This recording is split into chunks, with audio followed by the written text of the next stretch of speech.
The House of the Wolfings is an 1889 historical fiction novel by English author William Morris, which tells the story of many assorted tribes of the Goths fighting a short series of battles against foreign invaders.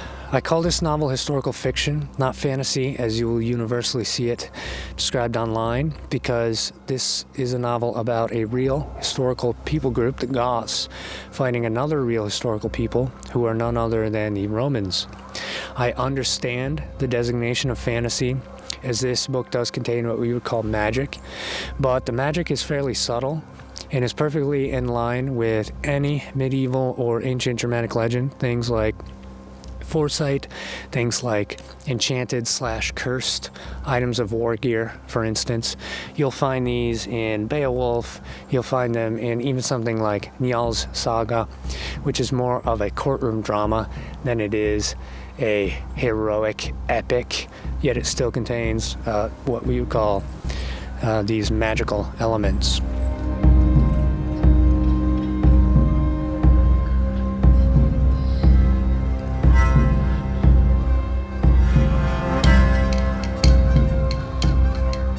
As such, I see Morris writing historical fiction here, not fantasy, because he's placing this story firmly within the world as the Goths saw it. This isn't a fantasy world.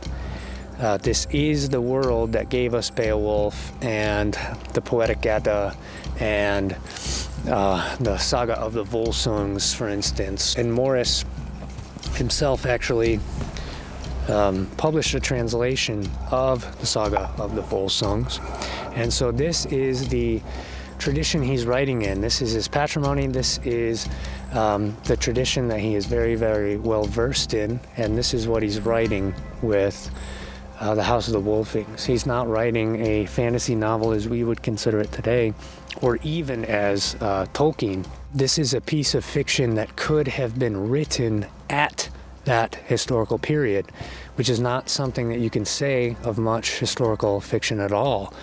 You certainly could not say it of something like The Northman, for instance, by Robert Eggers, which critics will say is so realistic in its unflinching view of pagan morality, yet the film gets the morality totally backward, flipped upside down.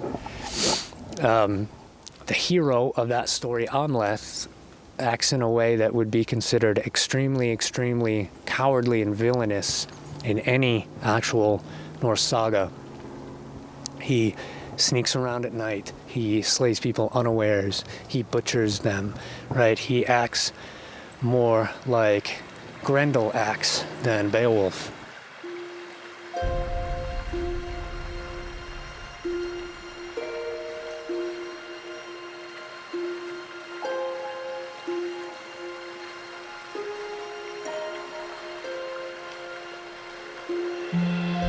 But perhaps the most notable fact that you'll find when searching for this book is that it was an influence on JRR Tolkien. And this is evident right from the beginning of the book, particularly in names. The name Mirkwood, for instance, is taken from this book and used in The Hobbit and The Lord of the Rings, of course. The place the Goths live in the House of the Wolfings is called the Mark, which Tolkien uses for the land of Rohan, the Riddermark. And that's a naming convention that obviously exists in real life in names like Denmark. The primary hero of the House of the Wolfings is a chief named Theodulf, which means folk wolf or people wolf. And you can compare that to Tolkien's Theoden, which is an Old English word that means folk chief or prince of the people. Basically, it's a word that means king, a real Old English word. In fact, viewing these two works side by side and comparing their values and the morality present in each is a good way, I think, of dispelling the claim that Tolkien was a crypto-pagan and that The Lord of the Rings is actually a pagan work rather than a Christian one, as Tolkien himself claimed it was. The morality present in the House of the Wolfings is very much a Germanic morality, I wouldn't necessarily say it's pagan or Christian in that sense, but it is definitely the morality of this specific people group. The Goths value freedom. They value individual dignity and personal honor and responsibility, and their leaders lead them only by the consent of the people that they lead. So a 21st century American hearing these things might say, okay, so what? They're just the same as everybody else. They're normal. But that is, of course, not the case. Not everyone has these values, and even America itself is increasingly losing them as our demographics change.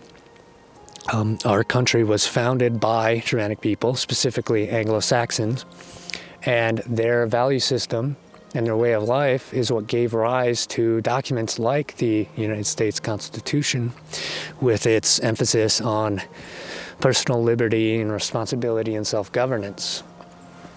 Right? This is not the form of government that the Romans had, nor were their values the same as the Goths. And this book obviously takes the Gothic perspective and harshly criticizes the Roman way of life.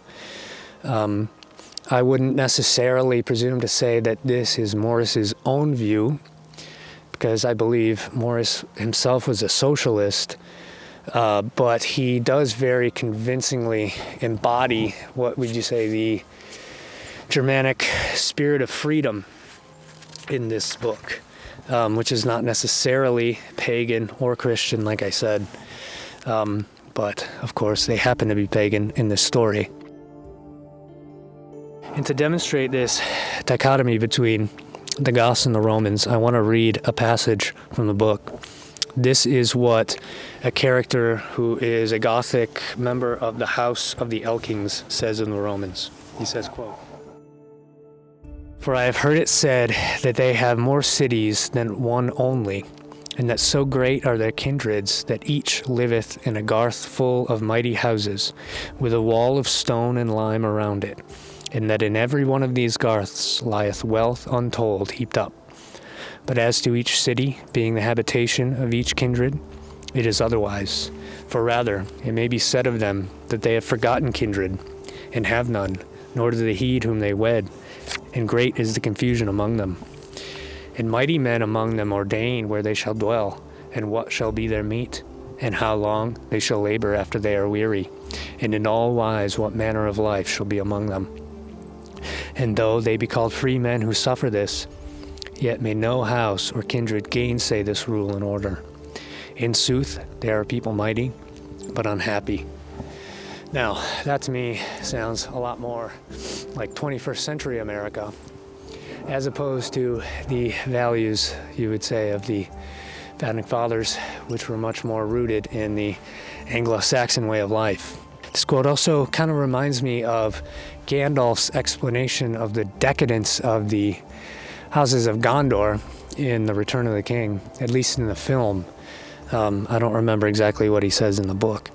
There's an interesting parallel here, too, to Tacitus, who in Germania writes that the Germanic peoples build their homes far away from one another, wherever it seems best to them, whereas the Romans all live close together in interconnected houses.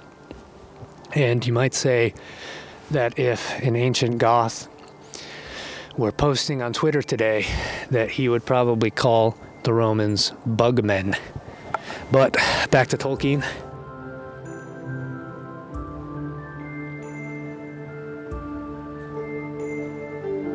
Little of the Gothic morality or culture is carried over into the Rohirrim from the Lord of the Rings, beyond the names, beyond superficial things, the way that their halls look and so on, which are accurate to history. The honor culture of the Wolfings, or the Goths, is definitely not present in the Lord of the Rings. In House of the Wolfings, for instance, Theodulf has an enchanted hauberk, which is prophesied to save him in battle. As long as he wears this hauberk, he will never die in battle. And true to the ironic twists that you always find in myths about prophecies like this. The hauberk accomplishes this by making him faint in battle before he can actually fight the enemy. And he has to be dragged away by his men without being able to fight. And this happens to Theodulf twice, and it's so dishonorable for him that he wishes to kill himself. And he refrains from doing so only for the love of his wife and daughter. And I can't really picture Theoden doing such a thing, or Éomer, or really any Tolkien character being like this, although maybe, I don't know, I haven't read everything.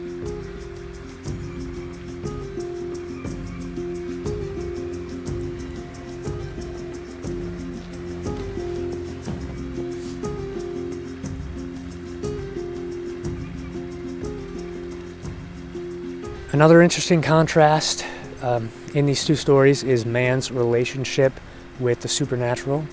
The Catholic Tolkien obviously has a Christian orientation towards the divine. There are angels and demons in his legendarium, but the supernatural is itself fundamentally good. It all comes from God.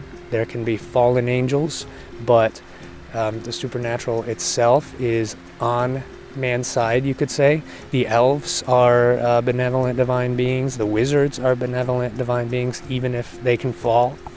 The dwarves are reclusive, xenophobic, you might say, but they're not hostile towards mankind. Whereas in the House of the Wolfings, the dwarves are explicitly described as the haters of mankind. They're the ones who curse Theodulf and his hauberk. And in fact, the dwarf who created Theodulf's hauberk curses it purely out of spite for him, because he hates Theodulf and he hates mankind, and he's envious of Theodulf's wife, who is of the race of the gods. And it's not entirely clear what this means beyond that she can shapeshift or change her appearance to disguise herself, which is basically a universal element that you find in myths in regard to these types of divine beings. Theodulf actually describes the gods as liars. He says it's in their nature to lie. All gods are liars. This is just how they are. And he, in fact, breaks an oath to the gods at the end of the book. He comes to view, you might say, a man as being greater than the gods, which, if this were a Greek poem, would be, the sort of height of hubris. But Theodulf comes to love man more than the gods. Even though he does worship the gods, specifically Tyr, and Odin is also mentioned many times, but the Wolfings are described as children of Tyr. And despite his sort of insult of the gods and his breaking of his oath, in his funeral scene, he's actually shown as being seated with the gods in the afterlife anyway. And this is all kind of an interesting flip on what you might expect, in that Morris, writing from the pagan perspective, I don't think he was actually pagan, I think he was an atheist, but certainly the book is from the pagan perspective. The gods are shown as meddlers, and they're not to be trusted, and all of these supernatural beings are enemies of mankind, whereas Tolkien takes a much more favorable view. He views these supernatural beings as good. And that would actually place Tolkien also in contrast with, for instance, the Beowulf poet, who has very harsh words about all of these types of elves and dwarfs and all of these other types of beings.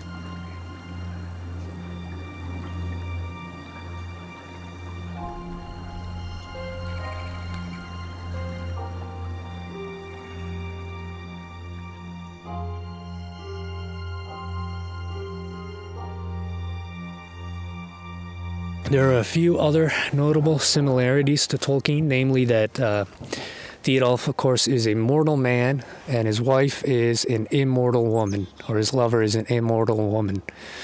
And Tolkien, of course, uses this multiple times in his stories. And I have to mention, of course, that there is a pileated woodpecker right over there. No, I'm just kidding. That's not what I'm supposed to talk about.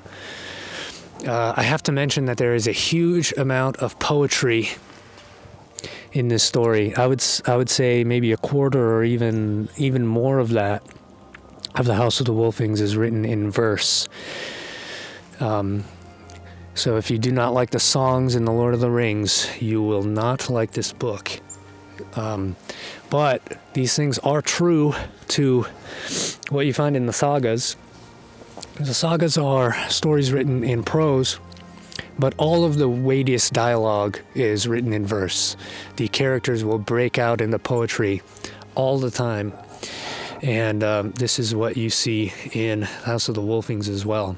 And like Tolkien's songs, poetry, the verse, I'll call it verse, in the House of the Wolfings is modern rhyming verse rather than what you would actually find in Germanic poetry, which is alliterative verse. So you have these alliterative half lines. Sometimes they rhyme, but not as a rule. They always alliterate.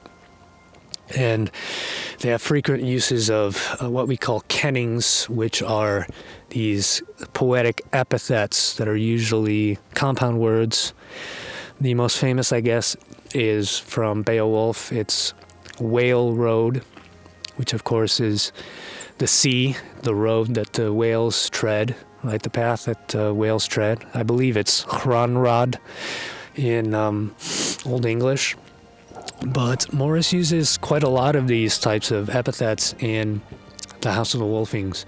One that I really liked was he calls the hauberk that Theodulf wears Hammer's offspring, because of course the hauberk was hammered out by a smith.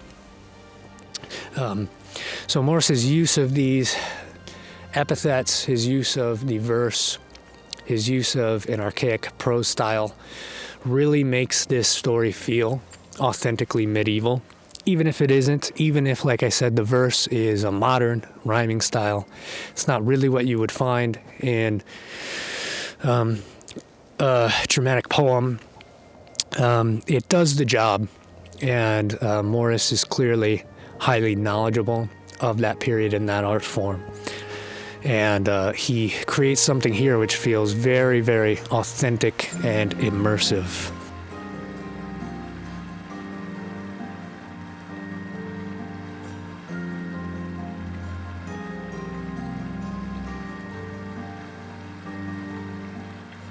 Alright guys, thank you so much for watching. This is the first video on my channel, so of course I would appreciate it if you would like, if you would subscribe, if you would leave a comment.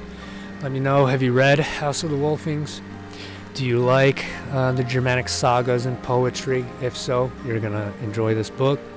Do you like The Lord of the Rings? If so, you might enjoy this book. Let me know. Thank you so much, guys, and I'll see you in the next one.